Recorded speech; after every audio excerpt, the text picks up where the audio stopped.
Kumusta na po mga 59? Dito tayo ngayon sa Sambat branch sa Candelaria. Ito po yung Candelaria mga 59. Candelaria, Sambat.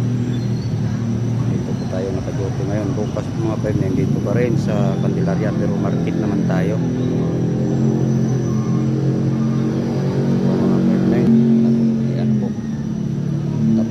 Sa ating work, bukas na naman ulit ang ating motor, kaya wala pa lang linis mga 10